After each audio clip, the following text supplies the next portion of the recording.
আনন্দ উল্লাস আর উৎসব মুখর পরিবেশে বিয়ানীবাজার সরকারি কলেজ ছাত্রদলের আনন্দ ভ্রমণ সম্পন্ন হয়েছে। শুক্রবার সকালে বিয়ানীবাজার সরকারি কলেজ প্রাঙ্গণ থেকে বিয়ানীবাজার সরকারি কলেজ ছাত্রদলের ভারপ্রাপ্ত সদস্য সচিব শহীদুল ইসলামের নেতৃত্বে মাধবকুণ্ড ইকো পার্কের উদ্দেশ্যে রওনা হন কলেজ ছাত্রদলের অর্ধ শতাধিক নেতাকর্মীরা।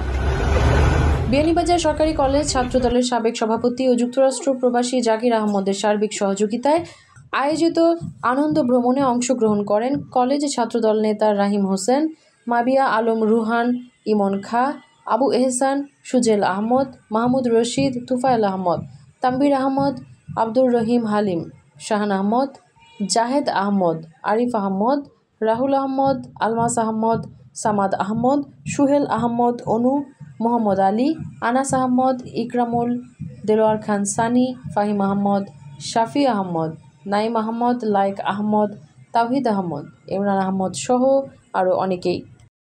মেহেরুন বিনতে ফেরদৌস, এবিটিভি।